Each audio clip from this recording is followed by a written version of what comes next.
விறுவிறுப்பான அரசியல் நிகழ்வுகளை பற்றிய ஆய்வுகள், நியாயங்களின் நிறம் மாறாத கூர்மையான விமர்சனங்கள், தீமைகளை சுட்டெரிக்கவும் நல்ல அரசியலை வளர்த்தெடுக்கவும் அறிவார்ந்த விவாதங்கள், இளைய தலைமுறையிடம் விழிப்புணர்வை ஊட்டும் விரிவான வரலாற்று விளக்கங்கள், கலை, இலக்கியம், ஆன்மீகம், பண்பாடுகளை படம் பிடித்து காட்டும் கருத்தோவியங்கள் வாரந்தோறும் உங்கள் தமிழருவி தர்பாரில் அணிவகுக்கும்.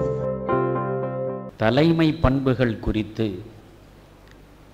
சிந்திப்பதற்காக இன்று நாம் இந்த மனவளக்கலை மன்றத்தில் கூடியிருக்கிறோம். மகரிஷி அவர்களுடைய வழிகாட்டுதலில் நாம் அடியெடுத்து வைத்து நடக்கத் தொடங்குகிற பொழுதே நம்முள் இருக்கக்கூடிய அழுக்குகள் அனைத்தும் கொஞ்சம் கொஞ்சமாக அகன்றுவிடும் என்பதை என் அனுபவம் சார்ந்து உங்களுக்கு நான் முதலில் சொல்ல விரும்புகிறேன்.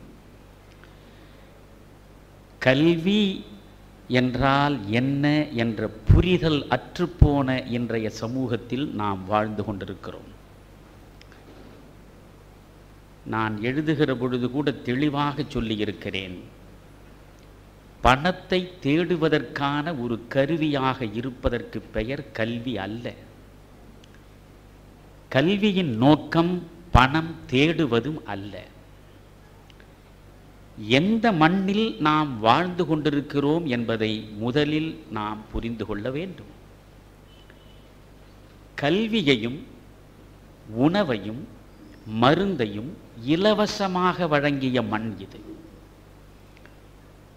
நம்முடைய மூதாதையர்கள் காசுக்கு கல்வியை விற்றதில்லை. நம்முடைய மூதாதையர்கள் சோற்றை காசுக்கு ஒருபோதும் விற்றதில்லை. கடையிலே சென்று நீங்கள் காசு கொடுத்து அரிசி வாங்கலாம், ஆனால் சோறு காசு கொடுத்து வாங்கிய சமூகம் இல்லை இது. சோறு இலவசமாக வழங்கப்படுவதற்காகத்தான் சத்திரங்களை அமைத்தார்கள். பழைய மருத்துவர்கள், ஒவ்வொரு ஊரிலும் இருந்த மருத்துவர்கள் காசுக்காக மருந்து கொடுத்து தங்களை இழிவுபடுத்தி கொண்டதில்லை. எனவே காசு என்றாலே தமிழில் குற்றம் என்று ஒரு பொருள் உண்டு. காசற்ற வாழ்க்கைதான் மாசற்ற வாழ்க்கை. ஆனால் இன்றைய சமூகம் முழுக்க முழுக்க காசை நோக்கியே நடப்பதனால் காசு படிந்த சமூகமாக மாறி மாசடைந்து விட்டது. கல்வியினுடைய பயன் அறிவு, அறிவினுடைய பயன் பண்பாடு. இதை எத்தனை பெற்றோர் முதலில் புரிந்து கொண்டிருக்கிறார்கள்? தங்கள் குழந்தைகளை படி படி படி என்று சின்னஞ்சிறு வயது முதற்கொண்டே அவர்கள் மீது ஒரு வன்முறையை பிரயோகிக்கக்கூடிய நம்முடைய பெற்றோர்கள் அறிவு தேடலுக்காகவா படிக்க சொல்கிறார்கள்? ஆன்ம தேடலுக்காகவா படிக்க வேண்டும் என்று அவாவுகிறார்கள்? இல்லையே. படி படி படி என்று திரும்ப திரும்ப அந்த குழந்தைகளின் மீது ஒரு வன்முறை தாக்குதலை நடத்துவதன் நோக்கமே இது போட்டி நிறைந்த உலகம். இது ஒரு வணிகமய சந்தை. இந்த வணிகமய சந்தையில் நீ வெற்றியாளனாக வர வேண்டும் என்றால் பணத்தை தேட வேண்டும். பணத்தை தேட வேண்டும் என்றால் கல்வியை பெற்றாக வேண்டும். எனவே பணத்தை கொடுத்து கல்வியை பெறுவதும் பெற்ற கல்வியின் மூலம் பணத்தை பெருக்குவதும் தான் இன்றைக்கு கல்வியாக மாறிவிட்டது. கல்வியின் நோக்கமாக மலிந்து விட்டது. நான் ஏன் தொடக்கத்திலேயே கல்வி குறித்து சொல்கிறேன் என்று நீங்கள் சிந்திக்கலாம். நான் தெளிவாக சொன்னேன், கல்வியின் பயன் அறிவு, அறிவின் பயன் பண்பாடு. பண்பட்ட வாழ்வியல் விழுமங்களோடு நம்மை இணைத்துக் கொள்வதற்கான ஒரு இணைப்பு பாலம் போடுவதற்கு பெயர்தான் கல்வி. கல்வி என்கிற சொல்லை நீங்கள் பார்க்க வேண்டும். தமிழில் ஒவ்வொரு வார்த்தைக்கும் ஆழமான அர்த்தங்கள் உண்டு. கல்வி என்பது எங்கிருந்து வந்தது? வேர்ச்சொல் எங்கே இருக்கிறது? கல்வியினுடைய பொருள் என்ன? கல்லுதல், அதுதான் கல்வி. கல்லுதல் என்பதுதான் கல்வி. கல்லுதல் என்றால் தோண்டி எடுத்தல். தோண்டி எடுத்தல். எதை? புதையலையா? எதை தோண்டி எடுப்பது? எனக்குள் இருக்கக்கூடிய நல்ல பண்புகளை என்னுள் தோண்டி எடுப்பது. நான் யார் என்பதை என்னுள் தோண்டி இனங்காணுவது. அதுதான் கல்வி. நான் யார், என் உள்ளம் யார், என் ஞானங்கள் யார் என்று எனக்குள்ளே உள்முக தேடலை நடத்துவதற்கான அடித்தளத்தை அமைத்துக் கொடுப்பதற்கு பெயர்தான் கல்வி. அதனால்தான் தமிழில் கல்லுதல், தோண்டுதல் என்பதை கல்வி என்றாக்கினார். நான் யோசிக்கிறேன், நண்பர் முத்துராமலிங்கம் அவர்கள் என்னை பற்றி உங்களிடம் ஒரு அறிமுக உரை நிகழ்த்தினார். செந்தில்குமார் அவர்களும் சொன்னார். ஒரு 40 ஆண்டு காலத்திற்கு மேல் இந்த பொது வாழ்வில் என் இளமையை விரயப்படுத்தியவன் நான். ஆனால் ஒரு நேரிய தலைமையை நோக்கி நடக்க வேண்டும் என்ற நினைப்போடும் முனைப்போடும் அடியெடுத்து வைத்ததனால் எனக்கு அது குறித்து பெரிதான கழிவிறக்கம் இதுவரை இருந்ததில்லை. காரணம், இந்த கல்வியை முறையாக நீங்கள் பெற்றால் முதலில் உங்கள் ஆசைகளை அது சீரமைத்துவிடும். அங்கேதான் மகரிஷியினுடைய தத்துவம் புதைந்து கிடக்கிறது. நான் முத்துராமலிங்கத்தை பார்ப்பதற்கு முன்பு பல மேடைகளில் சொல்லி இருக்கிறேன். முத்துராமலிங்கத்தை பார்ப்பதற்கு முன்பு குறிஞ்சி மலர் அரவிந்தனுக்கு என்று ஒரு வடிவத்தை எனக்குள்ளே வைத்திருந்தேன். நான் இப்பொழுது உள்ள இளைஞர்களுக்கு சொல்கிறேன், என்னை எந்த இளைஞன் சந்தித்தாலும், எந்த இளம்பெண் என்னை சந்தித்தாலும் அவர்களிடம் முதலில் நான் சொல்வது, அன்பு கூர்ந்து நீங்கள் குறிஞ்சி மலரை படியுங்கள். தீபம் நா பார்த்த சாரதியின் சத்திய எழுத்துக்களை தாங்கி இருக்கிற அந்த ஒரு குறிஞ்சி மலர். நான் மகாபாரதம் படித்து என் மன அழுக்கை அகற்றவில்லை. ராமாயணம் படித்து என் இருதயத்தை சுத்தமாக்கவில்லை. இந்த 2 இதிகாசங்களும் சாதிக்காததை என்னுள்ளே ஒரு சாதாரண நாவல் சாதித்தது. அந்த குறிஞ்சி மலரை வாசித்த பொழுதெல்லாம் எனக்குள்ளே அரவிந்தன் வந்து சேர்ந்தார். ஒவ்வொரு ஆணும் ஒரு அரவிந்தனாகவும் ஒவ்வொரு பெண்ணும் ஒரு பூரணியாகவும் புறப்பட்டு விட்டால் இன்றே இந்த சமுதாயம் மடைமாற்றம் காணும். அந்த அரவிந்தனை பற்றி நான் வைத்திருந்த ஒரு சித்திரம் திருப்பூரில் 1975 நான் இங்கே முதலாக வந்து முத்துராமலிங்கம் நடத்திய கூட்டத்தில் பேசிய பொழுது அந்த இளைஞனை பார்த்தேன். அந்த இளைஞனுடைய முகத்தை பார்த்த பொழுதே எனக்கு குறிஞ்சி மலர் அரவிந்தன் தான் நினைவிலே வந்து நின்றான். பரிசுத்தமான இருதயம் உள்ளவனுக்குத்தான் அப்படி ஒரு நிர்மலமான முகம் வந்து வாய்க்கும். நான் யாரையும் எல்லை மீறி புகழக்கூடிய மனிதன் இல்லை என்பதை முதலில் நீங்கள் புரிந்து கொள்ள வேண்டும். ஒரு ரோஜாவை ரோஜா என்று சொல்லுவேன், ஒரு மண்வெட்டியை மண்வெட்டி என்று தான் சொல்லுவேன். ஆனால் அந்த இளைஞனை நான் ஒரு 35 ஆண்டுகளுக்கு முன்பு பார்த்த பொழுது எனக்குள் வந்து நின்றது அரவிந்தன் தான்.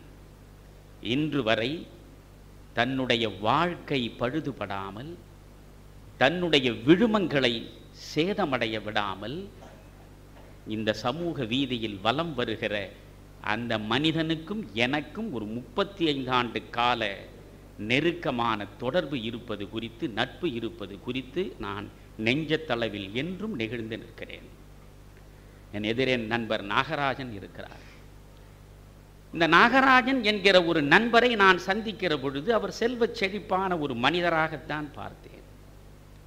ஆனால் அவருக்கும் எனக்கும் இடையில் ஏற்பட்ட ஒரு 25 ஆண்டு கால நட்பில் இந்த மனிதன் இவ்வளவு செல்வத்தை வைத்திருந்த நிலையிலும் எப்படி தன்னை சுத்தமாக வைத்துக் கொள்ள முடிகிறது என்று யோசித்தேன். வேதங்களில் ஒரு வரி உண்டு, நான் எப்பொழுதுமே செல்வத்தை கூடுதலாக சேர்க்கக்கூடாது என்று கருதுபவன் நான். வேதங்களில் ஒரு மிக முக்கியமான வரி, சரத்காலத்து காற்று மேகங்களை அபகரித்துக் கொண்டு செல்வதைப் போல் அளவற்ற செல்வம் உன்னுடைய நற்பண்புகளை அபகரித்துக் கொண்டு போய்விடும். சரத்காலத்து காற்று மேகத்தை அபகரித்துக் கொண்டு செல்வது போல் செல்வம் உன்னுடைய நல்ல பண்புகளை அபகரித்துக் கொண்டு போய்விடும். அதைத்தான் செல்வத்திற்கு முக்கியத்துவம் கொடுத்த போக பூமி, இது புண்ணியத்திற்கு முக்கியத்துவம் கொடுத்திருக்கிற கர்ம பூமி. ஆனால் இந்த கர்ம பூமி இன்றைக்கு போக பூமியாக மாறிவிட்டதுதான் மிகப்பெரிய பண்பாட்டு படையெடுப்பில் வந்து சேர்ந்த அவலம். இது கர்ம பூமி. இந்த கர்ம பூமியை நோக்கித்தான் போக பூமி திரும்பி பார்த்தது. மேக்ஸ் முல்லர் என்கிற ஜெர்மானிய பேரறிஞன் விக்டோரியா பேரரசிக்கு எழுதுகிற கடிதத்தில் தெளிவாக ஒன்றை சொன்னார். மனித வாழ்க்கை எப்படி அமைய வேண்டும், எப்படி அமைந்தால் அது உயர்நெறி வாழ்க்கை என்று நீங்கள் உணர வேண்டும் என்றால் நீங்கள் திரும்பி பார்க்க வேண்டிய திசை, அந்த திசையில் இருக்கக்கூடிய ஒரு நாடு, நிலப்பரப்பு, அதுதான் இந்தியா என்றார் மேக்ஸ் முல்லர். இந்திய மண்ணிலேதான் உயர் பண்புகள் உலவுகின்றன, வாழ்க்கை விழுமங்கள் வளர்த்தெடுக்கப்பட்டிருக்கின்றன என்று விக்டோரியா மகாராணிக்கு உலகத்தில் சூரியனே அஸ்தமிக்காத சாம்ராஜ்யத்தை உருவாக்கிய அந்த பேரரசை கட்டியாண்ட பெண்மணிக்கு எழுதுகிறான் மேக்ஸ் முல்லர். இன்றைக்கு எங்கே போயிட்டு அந்த பண்பாடு? இதைத்தான் கோல்ட்ஸ்மித் சொன்னான், when wealth accumulates men decay என்றான். when wealth accumulates men decay, பணம் சேர சேர சேர உன் பண்பு பாழ்பட்டு போகும். எதுவுமே கூடுதலாக இருக்கக்கூடாது, ஒவ்வொன்றாய் விட்டு விலகுவதுதான் வாழ்வில் நாம் அடையக்கூடிய விவேகத்தின் உச்சம். ஏன் உண்மையான துறவிகளை நாம் நேசிக்கிறோம்? ஏன் உண்மையான துறவிகளின் கால்களில் விழுந்து நாம் தொழுகிறோம்? இன்றைக்கு உண்மையான துறவிகளை பார்ப்பது அரிதாகிவிட்டது. துறப்பதிலேதான் பெருமை இருக்கிறது. சேர்க்க சேர்க்க சிறுமை, துறக்க துறக்கத்தான் பெருமை. தலைமை பண்பு எவனுக்கு இருக்க முடியும்? துறக்கும் மனப்பான்மை உள்ளவனுக்குத்தான் நல்ல தலைமை பண்பு தானாக வந்து சேரும். அதனால்தான் பிளாட்டோ சொன்னான், பிளாட்டோ காலத்தில் ஜனநாயகம் பற்றிய மேலான அபிப்பிராயம் கிடையாது. பிளாட்டோவினுடைய எழுத்துக்குள்ளே நீங்கள் நுழைந்தால் கீழ் மக்களினுடைய ஆட்சி முறை ஜனநாயகம் என்று அவன் பேசுகிறான். கீழ் மக்களின் ஆட்சி முறை ஜனநாயகம், அவன் சொன்னது சரி என்பதை இன்றைய வாழ்கால அனுபவம் நமக்கு உணர்த்துகிறது. ஏன் கீழ் மக்களுடைய ஆட்சி ஜனநாயகம்? ஜனநாயகம் என்பது சாதாரண மக்களை மையப்படுத்தியது. சாதாரண மக்கள் சிந்திக்கும் ஆற்றலை பெற்றவர்கள் இல்லை. சாதாரண மக்களால் ஒரு சமூகத்தை சரியான வழியில் கொண்டு செலுத்த முடியாது. அப்படியானால் தலைமை ஏற்பதற்கென்று தனி பண்புகள் வேண்டும். ஜனநாயகம் எவனையும் தலைவனாக்கும், எவனையும் தலைவனாக்கும். தலை உள்ளவன் கூட தலைவனாகிவிட முடியும். ஆனால் பிளாட்டோ காணுகிற ரிபப்ளிக், அவன் காணுகிற குடியரசு, நீங்கள் யோசிக்க வேண்டும். நல்ல நூல்களை நீங்கள் தேடி தேடி படிக்க வேண்டும். வாசிப்பு என்பது மிக முக்கியமானது. நம் அறிவினுடைய விசாலம் விகசிக்க வேண்டும் என்றால் வாசிப்பு நிகழ்ந்து கொண்டே இருக்க வேண்டும். இந்த பிளாட்டோவினுடைய ரிபப்ளிக், குடியரசை படித்தால் அதை பற்றி அவன் எப்படி எழுதுகிறான்? இயேசு பிறப்பதற்கு முன்பு பிறந்தவன் பிளாட்டோ. ஏறக்குறைய 2300 ஆண்டுகளுக்கு முன்னால் இந்த சிந்தனைகளை அவன் விதைக்கிறான். பிலாசபர் கிங்ஸ் என்கிறான். அரசன் எப்படி இருக்க வேண்டும்? தத்துவ ஞானியாக இருக்க வேண்டும். King philosopher, philosopher Kings. அரசன் என்பவன் அன்றைக்கு ஆட்சியாளன், அரசன் என்பவன் அன்றைக்கு தலைவன். தலைவனுக்கு உரிய தகுதி என்ன? தத்துவ ஞானியாக இருக்க வேண்டும் என்கிறான். தத்துவம் என்றால் என்ன? தத்துவம் என்றால் தமிழில் நேர் பொருள் உண்மை. தத்துவம் என்றால் உண்மை. அவன் தத்துவம் சொல்கிறான் என்றால் உண்மை சொல்கிறான். தத்துவம் தான் சத்தியம். சத்தியத்தை தேடுவதுதான் தத்துவம். நிலையற்ற இந்த உலகத்தில் நிலைத்து நிற்கக்கூடியது சத்தியம் ஒன்றுதான். நிலையற்ற இந்த உலகத்தில் என்றும் நிலையாக நிற்கக்கூடியது சத்தியம் ஒன்றுதான். உண்மை என்பது நேற்று ஒன்றாகவும் இன்று ஒன்றாகவும் நாளை ஒன்றாகவும் மாறக்கூடிய தன்மை பெற்றதில்லை. அப்படி மாறக்கூடிய தன்மை இருந்தால் அதற்கு பெயர் உண்மையும் இல்லை. எனவே என்றைக்கும் நிலை பேறு கொண்டது உண்மை. அதனால்தான் காந்தி ட்ரூத் இஸ் காட் என்று சொன்னார். காந்திக்கு முன்னாலே காட் இஸ் ட்ரூத் என்று சொன்னார்கள். நேரு அடிப்படையில் ஒரு நாத்திகன், கடவுள் மறுப்பாளன், மத நம்பிக்கையும் மத சடங்குகளும் வேரோடும் வேரடி மண்ணோடும் வீழ்த்தப்பட வேண்டும் என்று கருதியவன். அந்த மனித புனிதனாக வாழ்ந்த நேரு மகாத்மா காந்தியை பற்றி பேசுகிற பொழுது இடத்தில் சொல்கிறான், கடவுள் நம்பிக்கை இல்லாத நான் கூட காந்தி காட்டுகிற கடவுளை நம்பியாக வேண்டும். காட் இஸ் ட்ரூத் என்பதை நான் ஒப்பவில்லை. கடவுள் இருக்கிறானா இல்லையா என்பது குறித்த கவலை எனக்கு இல்லை. ஆனால் ட்ரூத் இஸ் காட் என்று காந்தி சொல்கிறார். உண்மைதான் கடவுள், அதை எவன் மறுக்க முடியும்? எனவே உண்மைதான் கடவுள் என்றால் உண்மையை தேடுவது தத்துவம். உண்மையை கடவுள் என்று நீங்கள் உணர்ந்து விட்டால் கடவுளை தேடுவதும் தத்துவம். கடவுளை தேடுவது தத்துவம் என்றால் ஏதோ ஒரு உருவத்தை நோக்கி ஓடுவதல்ல, ஒரு உருவத்தை நோக்கி ஓடுவதல்ல. கடவுள் என்பது உண்மை என்றால் அந்த உண்மையை நோக்கி நடப்பதுதான் தத்துவம் என்றால் அந்த தத்துவம் உண்மையை சொல்கிறது. உண்மை என்கிற இறைவனை உங்களுக்குள்ளே கொண்டு வந்து சேர்க்கிறது. எனவே தத்துவ மேதையாக இருக்க வேண்டும் என்று பிளாட்டோ சொன்னான். தத்துவ மேதையாக இருக்க வேண்டும். பிளாட்டோ சொல்கிறான், தலைமை ஏற்கக்கூடியவனுக்கு உறவுகள் கூடாது என்றான். உறவுகள் கூடாது. எவ்வளவு நுணுக்கமாக 2000 ஆண்டுகளுக்கு முன்னாலே ஒரு கிரேக்க சிந்தனையாளன் சமூக நலன் குறித்து சிந்தித்திருக்கிறான் என்று பார்க்க வேண்டும். நண்பர்களே, இயற்கையின் படைப்பு என்று நீங்கள் நினைத்தாலும் சரி, இறைவனின் படைப்பு என்று நீங்கள் எண்ணினாலும் சரி, படைப்பு ரீதியாக நீங்கள் பார்க்கிற பொழுது பாசம் மிகுந்தவன் மனிதன். மனிதன் பாசம் மிகுந்தவன். அதனாலே தான் மனித ஜாதியில் துயரம் யாவும் மனதினால் வந்த நோயடா என்று கண்ணதாசன் பாடினார். வெட்டை கோழிக்கு கட்டு சேவலை கட்டி வைத்தவன் யாரடா? அது 8 குஞ்சுகள் பெற்றெடுத்ததும் சோறு போட்டவன் யாரடா? வளர்ந்த குஞ்சுகள் பிரிந்த போதிலும் வருந்தவில்லையே தாயடா. மனித ஜாதியில் துயரம் யாவுமே மனதினால் வந்த நோயடா. யோசிக்க வேண்டும். நீங்கள் எந்த உயிரினத்திலும் தன்னுடைய குழந்தை வளர்ந்து பிரிகிற பொழுது வருந்துவதில்லை. அது பிரியாமல் இருந்தாலும் அது பிரிந்து போக வேண்டும் என்று நினைப்பதுதான் தாயாக இருக்கும். இந்த மானுட பிறவியிலேதான் பெற்றெடுத்தவர்களை சாகும் இறுதி நாள் வரை நாம் பிரிய விரும்புவதில்லை. பாசம். திருதராஷ்டிரனை சிதைத்தது எது? துரியோதனன் செய்வதெல்லாம் தவறு என்று திருதராஷ்டிரனுக்கு தெரியாதா? திருதராஷ்டிரனுடைய சகோதரனாக இருக்கக்கூடிய விதுரன் திரும்ப திரும்ப சொல்லவில்லையா?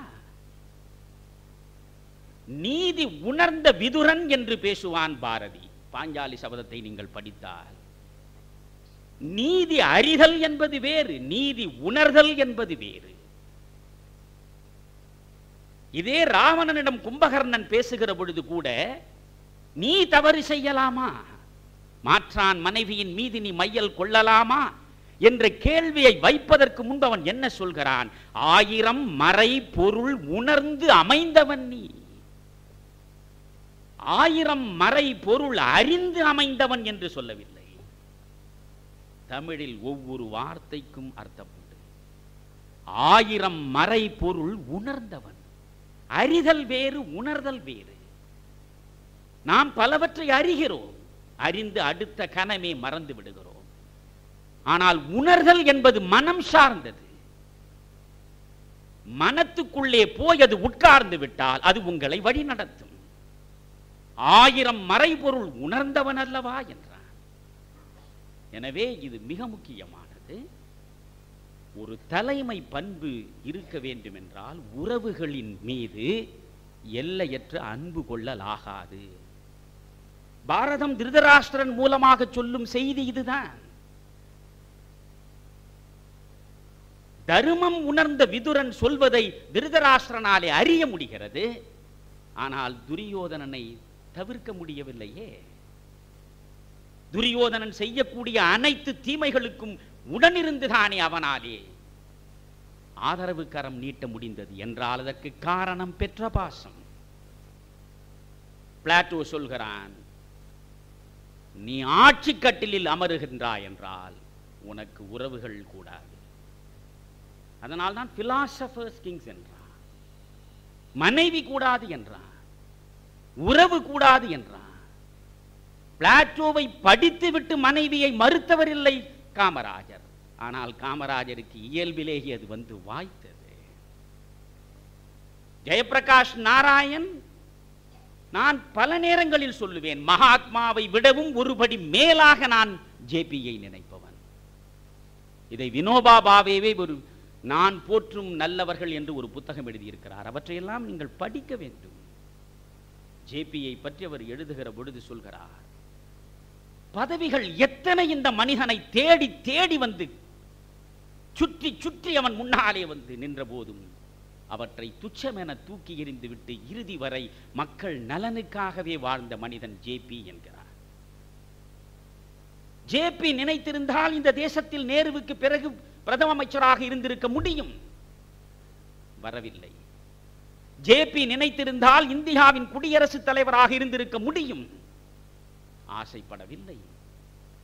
இந்த அரசியல் களத்தில் நாட்டு விடுதலைக்காக தன்னை முழுமையாக அர்ப்பணித்துக் கொண்ட ஜேபி இந்த அரசியல் களம் அழுகி கிடக்கிறது என்று புரிந்த நிலையில் அதை துச்சமென தூக்கி எறிந்துவிட்டு மக்கள் நலன் சார்ந்து செயற்படுவதற்காக காந்திய பாதையில் அவர் வினோபாவின் பக்கத்திலே போய் நின்று விடுகிறார். சர்வோதய இயக்கத்தை தொடங்குகிறார். ஜேபி ஒரு கம்யூனிஸ்டாக, கம்யூனிஸ்டுகளுடைய சித்தாந்தத்தில் தன்னை ஈடுபடுத்திக் கொண்டவராக அமெரிக்காவிலே மாணவனாக இருக்கிற பொழுது ரஷ்யாவுக்கு செல்ல வேண்டும். ஏன்? ரஷ்யாவிலே தான் பொது உடைமை பூங்கா பூத்திருக்கிறது, எனவே ரஷ்யா செல்ல வேண்டும் என்று தாகத்தோடு தவித்த மனிதன் ஜேபி. ஆனால் அந்த ஜேபியை காந்தியம் இழுத்தது. ஜேபி கம்யூனிசம் பேசுகிறான், சோஷலிசம் பேசுகிறான், தீவிரவாதம் பேசுகிறான் என்ற குற்றச்சாட்டுகளை காந்தியிடம் சொன்ன பொழுது காந்தி சொன்னார், one day he will speak my language. One day he will speak my language. ஒரு நாள் அவன் என் மொழியில் பேசுவான் என்று சொன்னார். காந்தி இறந்த பிறகு காந்திய மொழியைத்தான் கண்மூடுகிற வரை ஜேபி பேசினார். நாம் என்ன நினைக்கிறோம்? ஒரு தலைவன் என்று சொன்னால் அவன் பதவியில் இருப்பதுதான் அவனுக்குரிய தகுதி என்று கருதுகிறோம். பதவி மறுப்பு என்பதுதான் தலைமைக்கு உரிய மிக முக்கியமான தகுதி. மறுப்பவன் தான் தலைவன், ஏற்பவன் இல்லை. ஏனென்றால் மறுக்கக்கூடிய மனம் யாருக்கு வரும்? பொது நலன் சார்ந்தவனுக்குத்தான் வரும். பொது நலனுக்காக தன்னை அர்ப்பணித்துக் கொண்டவனுக்குத்தான் வரும். நீங்கள் அகத்தவம், நான் மகரிஷியினுடைய சில பதப்பிரயோகங்களை ஆழமாக சிந்திப்பவன். நான் எதையும் மேலெழுந்த வாரியாக பார்த்துவிட்டு போகின்ற பழக்கமுடையவன் இல்லை. அகத்தவம், நீங்கள் அகத்தில் ஒரு தவம் செய்ய வேண்டும். தவம் என்கிற சொல்லுக்கு பொருள் தெரிந்தால் உங்களுக்கு ஏன் மகரிஷி அகத்தவம் என்கிற பதப்பிரயோகம் செய்தார் என்கிற சூத்திரம் புரிந்துவிடும். தபஸ் என்பது வடமொழி சொல், தவம் என்பது தமிழிலே இருக்கிற சொல். தபஸ் என்றால் எரித்தல் என்று பொருள். எரித்தல், எரிப்பதுதான் தவம். எதை எரிப்பது? உன் மனதிற்குள்ளே படிந்து கிடக்கிற ஆசை என்னும் அழுக்குகளை எரிப்பதற்காகத்தான் அகத்துக்குள்ளே நீ தவம் இருக்க வேண்டும். தலைவன் யார்? அகத்தவம் செய்பவன் தான் தலைவனாக இருக்க முடியும். பொறுப்புள்ள தலைவன் அகத்தவம் செய்ய வேண்டும். அகத்தவம் அரங்கேறுகிற இடத்தில் ஆசைகள் அனைத்தும் எரிந்துவிடும். ஆசைகள் அனைத்தும் அழிந்துவிடும். நான் ஏற்கனவே ஒரு முறை சொல்லி இருக்கிறேன், நல்ல கருத்துக்களை திரும்ப திரும்ப நீங்கள் நினைவில் கொண்டு வந்து சேர்க்க வேண்டும். உலகத்தில் எந்த மதத்தினுடைய கடவுளும் சுடுகாட்டில் நின்றதாக நீங்கள் பார்க்கவே முடியாது. ஒரு பிச்சைக்காரனாக, சுடுகாட்டில் நடனமாடுகிறவனாக ஒரு கடவுளை இந்த மண்ணில் மட்டும்தான் நம்மாலே காண முடிந்திருக்கிறது, வேறு எந்த நாட்டிலும் கிடையாது. ஏன் சிவனுக்கு சுடலை ஆண்டி என்று பெயர் வைத்தார்?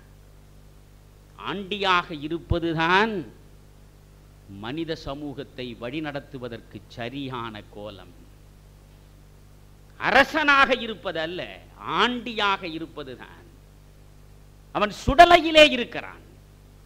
அந்த ஆண்டி எங்கே இருக்கிறான்? சுடலையில் இருக்கிறான். ஏன் சுடலையில் இருக்கிறான் அவன்? சுடலை என்பது எரிக்கும் இடம். சுடலை என்பது எரித்து சாம்பலாக்கும் இடம். உன்னுடைய மனதிற்குள் பற்றி படர்ந்திருக்கக்கூடிய ஆசை அழுக்குகள் அனைத்தையும் நீ எரித்து சாம்பலாக்கி விட்டால் அந்த சுடலை ஆண்டி உன்னுடைய உள்ளத்தில் திருநடம் செய்வான். நீ தில்லைக்கு செல்ல வேண்டியதில்லை அவன் திருநடம் காண, மதுரைக்கு செல்ல வேண்டியதில்லை அவன் திருநடம் காண. நீ இருக்கும் இடத்திலேயே உனக்குள்ளே திருநடம் அவன் நடத்துவான். எப்பொழுது? உன் ஆசைகளை அழித்து எரிக்கிற பொழுது. எனவே ஆசைகளை எரித்து அழிக்கக்கூடிய அந்த மனப்பக்குவம் வர வேண்டும். எல்லா ஆசைகளையும் அழித்து விட முடியாது. ஒரு தலைவனாக வந்து அமரக்கூடியவன் ஆசைகளே அற்ற துறவியாக இருக்க வேண்டும் என்றால் அது இயலாது.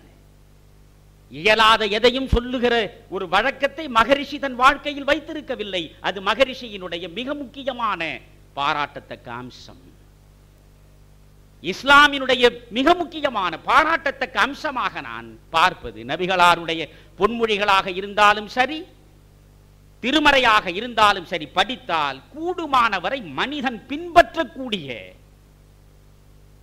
எளிதில் பின்பற்றக்கூடிய செயல் முறைகளைத்தான் அங்கே மார்க்கத்தின் வழிமுறைகளாக வைத்திருப்பார்கள். கோடி கோடியாக தேடி வைத்திருக்கிற உன் செல்வம் அனைத்தையும் ஒட்டுமொத்தமாக சமூக நலனுக்கு அள்ளி கொடுத்து விட்டு பிச்சை பாத்திரத்தோடு தெருவிலே போய் நீ நில் என்று சொன்னால் அதை செய்வதற்கு எவனும் முன்வரமாட்டான். ஆனால் இஸ்லாம் அழகாக சொல்கிறது, 40 ரூபாய் நீ உன் வியர்வையில் சம்பாதித்திருந்தால் 40 ரூபாயில் 39 ரூபாயை உனக்கென்று வைத்துக்கொள், உன் உறவுகளுக்காக வைத்துக்கொள். ஒரே 1 ரூபாய், 40 ரூபாயில் 1 ரூபாய் உனக்கு எந்த விதத்திலும் தொடர்பில்லாத, எந்த விதத்திலும் அறிமுகம் இல்லாத ஏழைக்கும் பாழைக்கும் அனாதைக்கும் அகதிக்கும் கொடுக்கக்கூடிய உள்ளம் உடையவனாக நீ இருத்தல் முக்கியம். அது மார்க்கத்தின் 4வது கடமை, ஜகாத். 100 ரூபாய் நீ சம்பாதித்தால் 2.5 ரூபாய் நீ சமூகத்தில் உள்ள எளியவர்களுக்கு உதவ வேண்டும் என்று சொல்லுகிற பொழுது எவனும் செய்ய முடியும். இங்கே ஒரு தலைவனாக இருப்பவன் நீங்கள் ஆசைகளை அறவே அகற்றிவிட வேண்டும் என்று சொல்லவில்லை, ஆசைகளை சீரமைத்துக் கொள்ள வேண்டும். தலைவர்கள் ஆசைகளை சீரமைத்துக் கொண்டாலே போதுமே, ஆசைகள் அற்ற தலைவர்கள் வேண்டும் என்று சொல்லவில்லை. இன்றைய சூழலில் மகாத்மா காந்தியை நாம் காண முடியாது. சுதந்திரம் கிடைக்கிற வரையில் ஜேபி தன்னுடைய மனைவி, காதல் மனைவி பிரபாவதி, ஜேபி ஆணழகன், ஜேபியினுடைய அவன் அமெரிக்க பல்கலைக்கழகத்தில் மாணவனாக படித்த பொழுது அவன் இருந்த கோலத்தை இந்தியா டுடே படமாக போட்டிருந்தது. எந்த பெண்ணும் பார்த்து அந்த அழகில் மனதை பறிகொடுக்காமல் இருப்பது சிரமம். அப்படி ஒரு அழகன். பல அமெரிக்க பெண்கள் அவனை சூழ்ந்து அவன் மீது நேயம் கொண்டு அவனை வசீகரிக்க முயன்ற பொழுது அவன் ஈடுபடவில்லை. காரணம், இங்கேயே அவன் திருமணம் முடித்துவிட்டு பிரபாவதியை சபர்மதி ஆசிரமத்தில் காந்தியிடம் கொடுத்து விட்டு போனவன். அவன் அங்கிருந்து திரும்பி வருகிறான் படித்து முடித்துவிட்டு. காந்தி சொல்லிவிடுகிறார் பிரபாவதியிடம், நீ உன் கணவனோடு உடல் சார்ந்த உறவுகளை வைத்துக் கொள்ளக்கூடாது, பிரம்மச்சரியம் பூண வேண்டும், இந்த தேசத்திற்கு நீயும் உன் கணவனும் முழுமையாக உங்களை அர்ப்பணித்து விட வேண்டும் என்கிறார். பிரபாவதியிடம் நீண்ட நெடிய பிரிவுக்கு பிறகு வருகிற மனிதன் சபர்மதி ஆசிரமத்திற்கு தேடி செல்கிறான் ஜேபி. சபர்மதி ஆசிரமத்தில் இருக்கிற பிரபாவதி ஜேபியிடம் சொல்கிறார், நமக்கு இடையே உடல் சார்ந்த உறவே கிடையாது என்று. அதை ஏற்றுக்கொண்டான் ஜேபி. காந்தியிடம் சத்தியம் செய்கிறார், இந்த மண்ணுக்கு விடுதலை கிடைக்கிற வரையில் மன்மத உணர்வுகளுக்கு எங்கள் இருவருக்கும் இடமே கிடையாது என்றார். நண்பர்களே, நாடு விடுதலை பெற்ற பிறகும் சாகும் வரையில் பிரபாவதி தான் அவருக்கு முன்னாலே இறந்தார். சாகும் வரையில் பிரபாவதியை தன் உற்ற சகோதரியாக பாவித்த பரமபுருஷன் ஜேபி. பரமபுருஷன். காந்தி கூட கஸ்தூரிபாயோடு உடல் சார்ந்த உறவு கொண்டு பிள்ளைகளை பெற்றெடுத்து 37 வயதிலே தான் அதிலிருந்து விலகி வெளியே வருகிறார். ஆனால் ஜேபி முற்றாக மறுதலித்தவன். இன்றைக்கு அப்படி ஒரு தலைவனை நீங்கள் சந்திக்க முடியுமா? இப்படிப்பட்ட தலைவர்களை உலக அரங்கில் நீங்கள் சந்திக்க முடிந்ததா? இந்த மண்ணில் தான் சந்திக்க முடியும். இந்த மண்ணில் சந்தித்தோம். ஆனால் அவர்களுடைய வாரிசுகளாக அடுத்த தலைமுறை தொடராமல் போனதுதான் அவலம். ஒரு காமராஜரை சிந்திக்கிற பொழுது யோசியுங்கள். நான் பல மேடைகளில் சொல்லியிருக்கிறேன், பல இடங்களில் சொல்லியிருக்கிறேன்.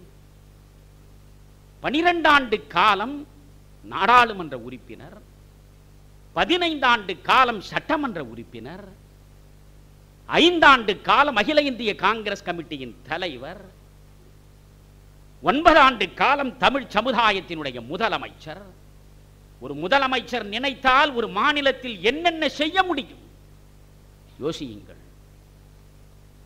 அவ்வளவு அதிகாரம் இருக்கக்கூடிய அந்த முதலமைச்சர் நாற்காலி நினைத்தால் காலடியில் கோடி கோடியாக கொண்டு வந்து கொட்டுவதற்கு 1000 பணக்காரர்கள் புடைசூட நிற்பதுதானே ஒரு முதலமைச்சருக்கு இருக்கக்கூடிய அழகாக மாறிவிட்டது இன்றைய கால சூழலில். நான் எந்த ஒரு தனி மனிதனையும் பேசவில்லை, ஒட்டுமொத்த இந்திய சமூகமும் அப்படித்தான் இருக்கிறது. ஆனால் இந்த முதலமைச்சராக 9 ஆண்டு காலம் இருந்தவன் செத்தான். 10 வேட்டி சட்டையை மட்டும் சொத்தாக வைத்துவிட்டு அவனுக்கு அடுத்த தலைமுறை அவன் சார்ந்த இயக்கத்திலேயே வரவில்லையே. இன்னொரு காமராஜரை காமராஜ் நேசித்த அந்த இயக்கத்திலேயே நம்மால் காண முடியவில்லையே. தலைவனாக உருவெடுப்பது என்பது சுயநலத்தை துறக்கிற போதுதான் அது பரிபூரணத்துவத்தை பெறும். சுயநலம் துறப்பது. நீங்கள் ஒரு தலைவனாக, நான் சொல்கிறேன் இப்பொழுது மகரிஷி சொல்கிறார், இது ஒரு சாதாரண மனிதனுக்கு சொல்கிறார். சாதாரண மனிதனுக்கு மகரிஷி வைக்கிற அளவுகோல் படி ஒரு தலைவன் இன்றைக்கு வாழ்ந்து விட்டாலே போதும், அதுவே பெரும் பேரு. மகரிஷி சொல்கிறார், ஒரு சாதாரண மனிதர்களுக்குள்ளே கணவனுக்கும் மனைவிக்கும் இடையிலே பிணக்கு வருகிறது, தந்தைக்கும் பிள்ளைக்கும் இடையிலே பூசல் வருகிறது, நண்பர்களுக்கு இடையே நெருக்கம் குறைகிறது. ஏன்? இவற்றையெல்லாம் யோசித்து அவர் சொல்கிறார், எதனாலே பிணக்கும் பூசலும் பகைமையும் வந்து சேருகின்றன? தேவை, அளவு, தன்மை, காலம். தேவை, அளவு, தன்மை, காலம். இந்த 4ம் தான் பிணக்கையும் பூசலையும் ஒருவருக்கு ஒருவர் வளர்க்கின்றது. இப்பொழுது நீங்கள் அவர் அழகாக சொல்கிறார், ஒரு பிரஷர் குக்கரையும் ஒரு சைக்கிளையும் அவர் ஓமையாக எடுத்துக்கொள்கிறார். கல்லூரிக்கு செல்லுகிற பையன் கேட்கிறான், அப்பா எனக்கு ஒரு சைக்கிள் வேண்டும். சமையலில் சிரமப்படுகிற மனைவி சொல்கிறாள், முதலில் எனக்கு ஒரு பிரஷர் குக்கர் வாங்கி கொடுங்கள். இது மணியன் சொல்வதல்ல, மகரிஷி சொன்னது. தந்தை பார்க்கிறான், அவன் பொருளாதார சிக்கலில் சிதைந்திருப்பவன். அந்த குடும்பம் சாதாரணமான வருவாயில் வாழ்க்கையை நடத்தக்கூடிய நிலையிலே இருக்கிறது. மகனுக்கு சைக்கிள் தேவை, மனைவிக்கு பிரஷர் குக்கர் தேவை. மனைவி சொல்கிறாள், உன்னை குறிப்பிட்ட நேரத்தில் கல்லூரிக்கு அனுப்பி வைக்க வேண்டும் என்றால் உனக்கு வேண்டிய உணவை விரைவாக நான் தயாரித்து கொடுக்க வேண்டும். அதற்கு எனக்கு பிரஷர் குக்கர் இருந்தால்தான் சமையலை சீக்கிரம் முடிக்க முடியும். மகன் சொல்கிறான், எனக்கு ஒரு சைக்கிள் இருந்தால் நீ தாமதமாக உணவு செய்து கொடுத்தாலும் நான் வேகமாக சைக்கிளிலே சென்று குறிப்பிட்ட நேரத்தில் கல்லூரியில் உட்கார்ந்து விடுவேன். யோசியுங்கள். தேவையில் முரண்பாடு வருகிறது. பிள்ளைக்கு தேவை சைக்கிள், மனைவிக்கு தேவை பிரஷர் குக்கர். பிரஷர் குக்கரை வாங்கி கொடுத்து விட்டால் பிள்ளைக்கு பிணக்கு வரும். சைக்கிளை வாங்கி கொடுத்து விட்டால் மனைவிக்கு மன அழுத்தம் வரும். இந்த இரண்டுக்கும் இடையிலே தடுமாறுகிற மனிதன்தான் குடும்ப தலைவனாக இருக்கிற பொழுது அவன் என்ன செய்ய வேண்டும்? எது அவசிய தேவையோ, இந்த இரண்டில் எது அவசிய தேவையோ கூடி அமர்ந்து மூவரும் சேர்ந்து கலந்து பேசி பிரஷர் குக்கரா சைக்கிளா என்று முடிவெடுத்து, பிரஷர் குக்கர் தான் என்று பிள்ளை ஒத்துக்கொண்டால் பிரஷர் குக்கர், சைக்கிள் என்று மனைவி ஒத்துக்கொண்டால் சைக்கிள், இரண்டில் ஒன்றை பெற்று விடுவது என்றால் இங்கே தேவையை நிர்ணயிக்க வேண்டும். குறைந்த தேவை. மனித வாழ்க்கை மேன்மையுறுவதே குறைந்த தேவையில்தான். 8000 கோடி ரூபாயில் 27 மாடி கட்டி ஒரு வீடு வைத்திருக்கக்கூடிய அம்பானிக்கு என்ன சுகம் கிடைத்து விடும் என்று நீங்கள் நினைக்கிறீர்கள்? 8000 கோடி ரூபாயில் 27 மாடி கட்டுகிறான் அம்பானி. எங்கே? மும்பையில். அந்த மும்பை பகுதியில் இவன் கட்டுகிற 27 மாடியில் 2 மாடி கழிப்பறைகளுக்கு மட்டும். 2 மாடி முழுவதும் கழிப்பறைகள். ஆனால் அந்த மும்பை பகுதியிலேதான் ஆசியாவினுடைய மிகப்பெரிய சேரி தாராவி இருக்கிறது. அது வேறெங்கோ இல்லை, இந்த மும்பை பகுதியில் இருக்கிற இந்த தாராவி. லட்சக்கணக்கான மக்கள் காலை உபாதையில் கழிப்பிடத்தை தேடியவர்களாலே மறைந்து இயற்கையின் சிரமங்களை தவிர்த்துக் கொள்ள முடியாது வெளியிடங்களில் செல்கிறார்கள். மும்பையில் இருக்கக்கூடிய மக்களில் 30 விழுக்காடு மக்கள் திறந்த வெளியிலேதான் காலை கடன் செய்ய முடிகிறது. அது ஒரு பக்கம் சமூகத்தில், இன்னொரு பக்கம் 8000 கோடி ரூபாயில் 27, 26 மாடி கட்டி வாழ்வது என்றால் அவனுக்கு மனச்சான்று இருக்க வேண்டாமா? மனச்சான்று இருக்க வேண்டாமா? அதுதான் நண்பர்களே பணத்தினுடைய கொச்சைத்தனம். அது இந்த பணத்தின் பகட்டு வெளிப்படுத்துகிற கொச்சைத்தனம். நாகரிகத்திற்கு எதிரான வாழ்க்கை அது. தன்னை போல் பிறர் வாழ பார்ப்பவன் எவனோ அவன்தான் மனிதன். அவனுள் இருப்பதுதான் நாகரிகம். அதனால் தான் மகரிஷி ஒரு இடத்தில் ரொம்ப அழகாக சொல்கிறார், தானும் இன்புற்று தன்னை சுற்றி இருக்கிற சக மனிதர்களையும் இன்புறுத்துவதற்கு பெயர்தான் உயர் வாழ்க்கை. நான் மட்டும் இன்புறுவதல்ல, சக மனிதர்களும் இன்புறுவதற்கு ஏதாவது ஒரு வகையில் என்னை நான் பயன்படுத்திக் கொள்ள வேண்டும். நீங்கள் ராக்ஃபெல்லர் இருந்தான், இன்றைக்கு பல கோடீஸ்வரர்கள் உருவாகிவிட்டார்கள். இப்பொழுது கோடி என்பது ஒரு ரூபாய் என்று இப்பொழுதுதான் 1C என்கிறானே. நான் மாணவனாக இருக்கிற பொழுது 1 என்று சொன்னால் 1 ரூபாய், இந்த இடம் 1 ரூபாய்க்கு போகும் என்று சொன்னால் 1000 ரூபாய். 1000மே பெரிது, வாயை பிளப்பான். பிறகு காலநடையில் 1 ரூபாய் என்று சொன்னால் 1 லட்சம். இந்த இடம் 5 ரூபாய் போகும் என்று சொன்னால் 5 லட்சம். இப்பொழுது அது 10C போகும் என்கிறான். ஏதோ ஒரு பேருந்து போவதை போல சொல்கிறான். இது 10C, அது 20C, இது 30C என்கிறான். இப்படி கோடி என்பது சாதாரணமாகிவிட்ட இன்றல்ல. ராக்ஃபெல்லர் காலத்தில் அவன்தான் உலகத்தின் முதல் பெரிய பணக்காரன். ராக்ஃபெல்லர் தான் மிகப்பெரிய கோடீஸ்வரன், உலகத்தின் மிகப்பெரிய பணக்காரன். 89 வயது வரை ராக்ஃபெல்லர் வாழ்ந்தார்.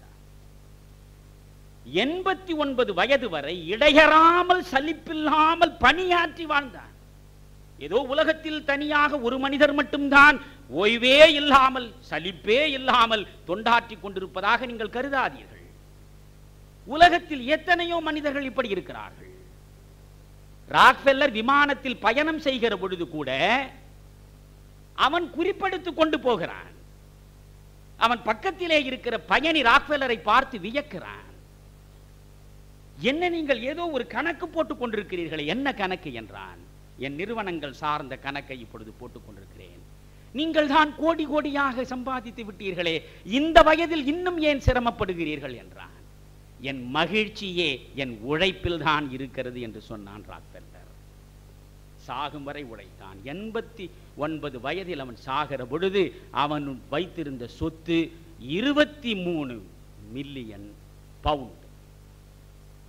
23 மில்லியன் பவுண்ட். இந்த 23 மில்லியன் பவுண்டில் ஒரு 6 மில்லியன் பவுண்டை தன் மகனுக்கு எழுதி வைத்துவிடுகிறான். ராக்ஃபெல்லர் உயில் 2 மில்லியன் பவுண்டை தனக்கென்று வைத்தான். 6 2 8 போக 15 மில்லியன் பவுண்டை அறக்கட்டளை, இதுதான் ராக்ஃபெல்லர் ஃபவுண்டேஷன், அன்று தொடங்கி உலகம் முழுவதும் கல்விக்காக, மருந்துக்காக, நோய் தீர்க்க, உடல் நோயை தீர்க்கவும் அறியாமையை போக்கவும் ராக்ஃபெல்லர் வைத்துவிட்டு போனான். ஆனால் அம்பானியை எப்படி நீங்கள் சொல்ல முடியாது? அம்பானி 8000 கோடி ரூபாயில் 27 மாடி கட்டி வைத்திருக்கிறான் என்றால், இவன் பல்லாயிரம் கோடியை இந்த இந்திய சமூகத்தில் இருக்கக்கூடிய பாழ்பட்ட மக்கள் வாழ்வு பெறுவதற்காக அள்ளி கொடுத்தான் என்று யாரும் சொல்லிவிட முடியாது. அப்படியானால் மகரிஷியின் பார்வையில் அது வாழ்க்கை இல்லை.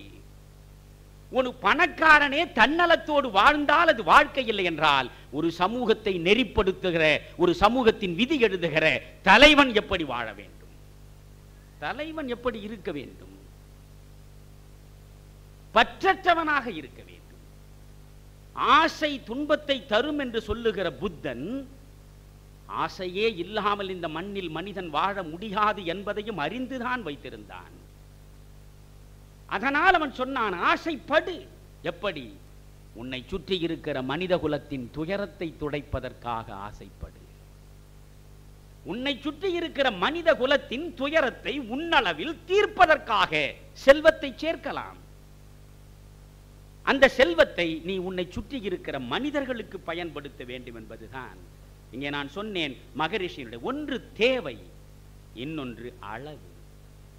இப்பொழுது சைக்கிளா பிரஷர் குக்கரா என்பதில் ஒரு முடிவு வந்துவிட்டது. அடுத்த கட்டம் என்ன? அளவு. 2 லிட்டர் பிரஷர் குக்கரா, 5 லிட்டர் பிரஷர் குக்கரா, நம்மால் வாங்குவதற்கான சக்தி எவ்வளவு இருக்கிறது? சரி, சைக்கிள் என்று சொன்னால் சின்னஞ்சிறு சைக்கிளா அல்லது பெரிய ஆட்கள் ஓட்டுகிற சைக்கிளா? 500 ரூபாய்க்கு கிடைக்கக்கூடிய சைக்கிளா அல்லது 2000 ரூபாய்க்கு கிடைக்கக்கூடிய சைக்கிளா? என்னுடைய நிலைக்கு ஏற்றார் போல அளவு, பிறகு அதனுடைய தன்மை, பிறகு அதனுடைய காலம். எந்த காலத்தில் இதை வாங்க முடியுமோ அந்த காலத்தில் இவன் செலவழித்தால் தான் அவன் கடனற்று வாழ்வான். எனவே இந்த 4 தெரிவது என்ன? மிக முக்கியமானது. அவர் சொல்கிறார் மகரிஷி, இவற்றையெல்லாம் தனி மனிதர்களுக்கு உள்ளதுதான், இவற்றை தலைமை ஏற்றுக்கொண்டாலே சமூகம் சிறக்குமே. மகரிஷி சொல்வது, சிக்கனம், பேராசையற்ற நிறைமனம், இரண்டும் சேரும் இடத்தில்தான் அமைதி இருக்கும். பேராசையற்ற நிறை மனம், வார்த்தையை பார்க்க வேண்டும். மனம் எப்பொழுது நிறையும்? செல்வம் நிறைவதனாலே மனம் நிறையாது. செல்வம் நிறைவதனாலே பிரச்சனை நிறையும், துக்கம் நிறையும், மனம் நிறைய, அமைதி வந்து சேராது. எனவே சிக்கனம் பேராசையற்ற நிறைமனம் சேரும் இடத்தில் அமைதி இருக்கும். இன்னொரு இடத்தில் சொல்கிறார் மகரிஷி, ஒரு தலைமைக்கு வேண்டிய மிக முக்கியமான பண்பு நலன். நீங்கள் இவற்றையெல்லாம் தேடி தேடி படிக்க வேண்டும். படிப்பது போதாது, படித்ததை உள்வாங்க வேண்டும். உள்வாங்குவது போதாது, உள்வாங்கியபடி நடக்க வேண்டும். நான் அடிக்கடி சொல்வேன், உண்மையை பேசுவதல்ல முக்கியம், உண்மையாக வாழ்வதுதான் முக்கியம். உண்மையை எவன் வேண்டுமானாலும் பேசலாம், உண்மையாக வாழ்வது முக்கியம். அப்படி உண்மையாக வாழ்பவன் தான் ஞானம் பெறுவான். அவனுக்குள்ளேதான் ஆன்ம கதவுகள் அகலமாக